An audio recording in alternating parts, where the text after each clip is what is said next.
Welcome back. चला बिलकुल वेळ न घालवता आपण पुढचा मुद्दा घेणार आहोत, जो आहे प्रोव्हिजन्स फॉर मायनॉरिटीज. याच्या आधीचे व्हिडिओ बघितले नसतील जरूर बघा. ठीक आहे. प्रत्येक मुद्दा मी शिकवतोय, प्रत्येक पॉइंट मी शिकवतोय, लाईन टू लाईन शिकवतोय. का? तुम्हाला कन्सेप्च्युअल नॉलेज द्यायचं आहे. मला तुमच्या कन्सेप्ट क्लिअर करायच्यात आणि ह्या जेव्हा कन्सेप्ट तुमच्या क्लिअर होतील तेव्हा तुम्ही तुमच्याच भाषेमध्ये हे सगळं लिहू शकणार आहात. बघा, मला वाटत नाही की एवढं कुणी लाईन टू लाईन शिकवतोय, पण मी शिकतोय आणि वेगवेगळ्या मुद्द्यांचे वेगवेगळे व्हिडिओज बनवतोय. म्हणजे बघा, प्रोव्हिजन फॉर मायनॉरिटीज एवढंच मी ह्या व्हिडिओमध्ये शिकवणार आहे. ठीक आहे. म्हणजे तुम्हाला जर या मुद्द्यामध्ये आता म्हणजे प्रत्येक आता याच्या मागचा एक व्हिडिओ मी बनवला, policy of reservation of seats. तुम्हाला जर त्या मुद्दा जर कळला नसेल, तुम्ही तेवढाच एक व्हिडिओ बघू शकता. ठीक आहे. तुम्हाला आणि एकदम सोप्या पद्धतीनं तुम्हाला हे सगळे आपले व्हिडिओज तुम्हाला मिळू शकतात. मी प्रत्येक लेसनच्या वेगळ्या वेगळ्या PDF काय बोलतोय मी प्रत्येक लेसनच्या वेगळ्या वेगळ्या प्लेलिस्ट केलेल्या आहेत. ठीक आहे. आता आपण शिकतो आहोत SSC बोर्डाच्या 10वीचा पॉलिटिकल सायन्सचा पहिला लेसन, वर्किंग ऑफ कॉन्स्टिट्यूशन. त्याच्यामधला मुद्दा सोशल जस्टिस अँड इक्वॅलिटी. ह्याच्यामध्ये प्रस्थापित करण्यासाठी, समाजामध्ये सोशल जस्टिस आणि इक्वॅलिटी प्रस्थापित करण्यासाठी गव्हर्नमेंटनी आणि कॉन्स्टिट्यूशननी काय काय केलं, त्याच्यामध्ये एक मुद्दा केला, प्रोव्हिजन फॉर मायनॉरिटीज. ते आपण शिकणार आहोत.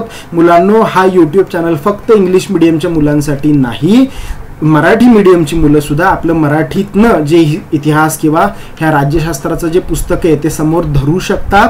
आणि तुम्ही ते फक्त काय स्क्रीनवर तुम्हाला हे इंग्लिश दिसते तुमच्या हातामध्ये, शेवटी बोलतो तर मी मराठीमधूनच आहे का नाही बाळांनो. हा माझा खूप प्रामाणिक प्रयत्न आहे. खूप साध्या आणि सोप्या मराठी भाषेमध्ये मी शिकवतोय, कारण की तुम्हाला गंमत सांगू का, खूप अवघड भाषा मलाच येत नाही. मला स्वतःलाच खूप साध्या आणि सरळ भाषेमध्येच कळतं. मी तशाच भाषेमध्ये शिकलो आणि तशाच भाषेमध्ये शिकवायचा मी तुम्हाला प्रयत्न करतो आहे.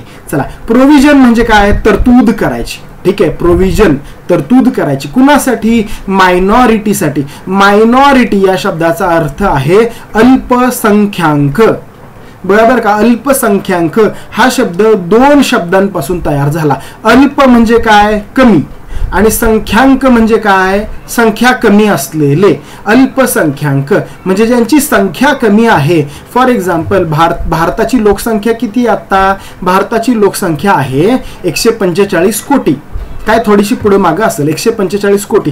ह्याच्यामध्ये हिंदू किती आहेत? ह्याच्यामध्ये हिंदू आहेत 96-97 कोटी. मग 145 कोटीमध्ये 96-95 कोटी हिंदू आहेत. म्हणजे ते कोण झाले? ते झाले बहुसंख्य. बहुसंख्य म्हणजे खूप मोठी लोकसंख्या. अल्पसंख्य म्हणजे कोण झाले? आता जैन समाज. जैन समाज भारतामध्ये किती आहे? लेस दॅन 1 CR, 1 कोटीपेक्षा कमी. किंवा मारवाडी समाज किती आहे? जवळपास किती असेल, म्हणजे आता मला काही परफेक्ट फिगर्स माझ्याकडे नाही आहेत, पण हे समाज अल्पसंख्याक आहेत. दुसरा समाज कोणता आहे? शीख समाज. किती आहे?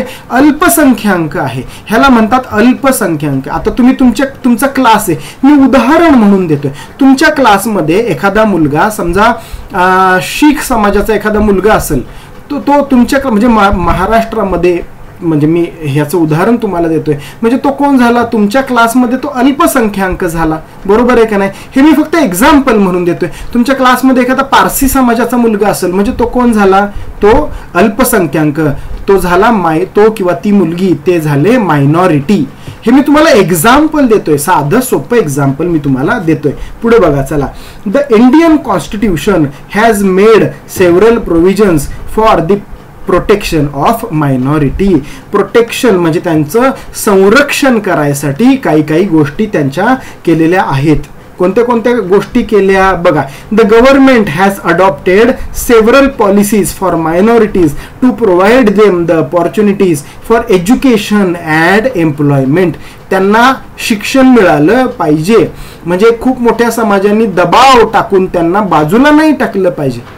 असू द्या ना की एखादा समाज आहे का नाही. फॉर एक्झाम्पल, हे बघा, आपली कंट्री आहे ती सेक्युलर कंट्री आहे. भारतीय म्हणजे 145 कोटीमध्ये 95-96 कोटी हिंदूंना पण तेवढीच किंमत आहे. आणि समजा एखादा समाज आहे 50 लाखच आहे त्या समाजाची लोकसंख्या, तरी सुद्धा त्यांना पण शिक्षणाचा अधिकार आहे, त्यांना पण नोकरी करायचा अधिकार आहे, त्यांना पण बिझनेस करायचा अधिकार आहे.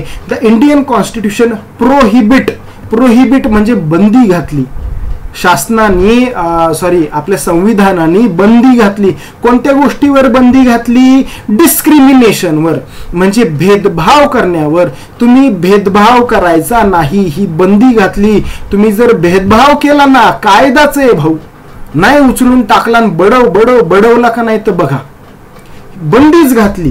कशावर? On the basis of caste, म्हणजे एखादा मायनॉरिटी आहे, एखाद्याची कास्ट खूप संख्येनं कमी आहे म्हणून जर तुम्ही त्याच्यावर अत्याचार करत असला, गेला तुम्ही कामातून. Religion, race, language and region. एखादा समजा तुम्ही, साधी गोष्ट आहे, समजा एखादा आता महाराष्ट्रामध्ये एखादा कुठली लोक येतात, UP बिहारची लोक येतात महाराष्ट्रामध्ये काम करायसाठी किंवा शिक्षण घ्यायसाठी, किंवा कुठली लोक नॉर्थ ईस्टची लोक येतात, नॉर्थ इंडियातून लोक येतात, साऊथ इंडियातून लोक येतात.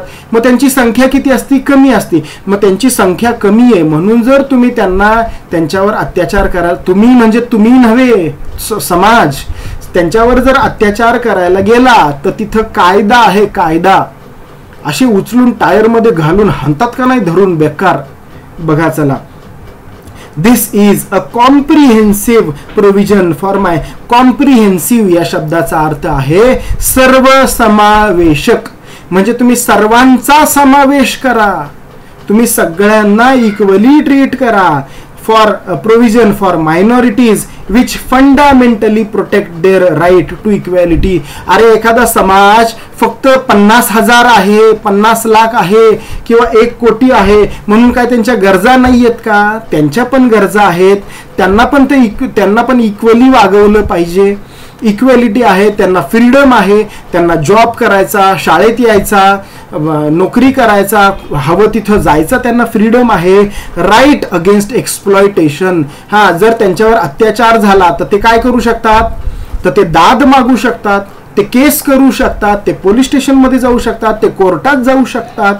And cultural and educational right. Cultural right, culture आहे ना त्यांचं. समजा दिवाळीमध्ये समजा दिवाळी हे आपलं कल्चर आहे, भाऊबीजेला राखी बांधणं हे आपलं कल्चर आहे, दसऱ्याला किंवा गुढीपाडव्याला गुढी उभा करणं हे हिंदूंचं कल्चर आहे, बरोबर आहे का? मग बकरी ईद साजरं करायचं हे मुसलमानांचं कल्चर आहे, रमजान ईदला शिरखुर्मा करायचं हे त्यांचं कल्चर आहे, बरोबर आहे का? 25 डिसेंबरला नाताळ सेलिब्रेट करायचं हे ख्रिश्चनांचं कल्चर आहे आणि ते कल्चर करायचा त्यांना अधिकार आहे. जैनांचं काय कल्चर आहे? एका मित्रानं एक मेसेज पाठवला होता, काय बरं मिच्छामी दुक्कडम असं काहीतरी ते होतं बरं का. तर ते काय म्हणजे आता मला त्यातलं डिटेलमध्ये माहित नाही, पण हे त्यांचं कल्चर आहे.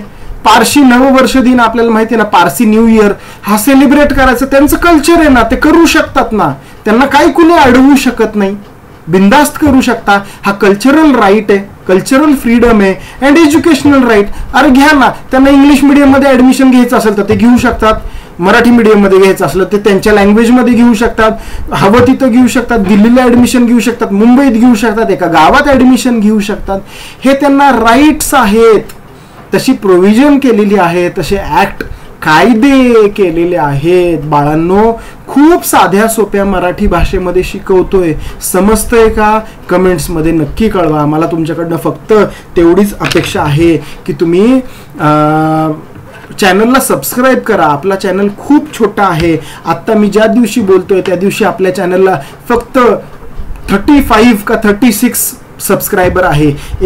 एक दिवस असा येईल त्या दिवशी मी एक वेगळा व्हिडिओ बनवील जेव्हा आपल्या चॅनलला 35 आज आहेत ना, एक दिवस असा येईल ज्या दिवशी 35,000 आणि 35 लाख सबस्क्रायबर असतील. त्या दिवशी मी या व्हिडिओतला हा एवढा एक पॅच काढून एक व्हिडिओ बनवील. बघा चला, तर तुम्ही अतिशय इनिशियल स्टेजमधले व्ह्यूअर आहात, ठीक आहे. कमेंट्स करा, चॅनलला सबस्क्राईब करा, तुमच्या मित्रांना मैत्रिणींना सांगा जर तुम्हाला हे टीचिंग आवडत असेल तर. तोपर्यंत tata, bye bye, see you in the next video.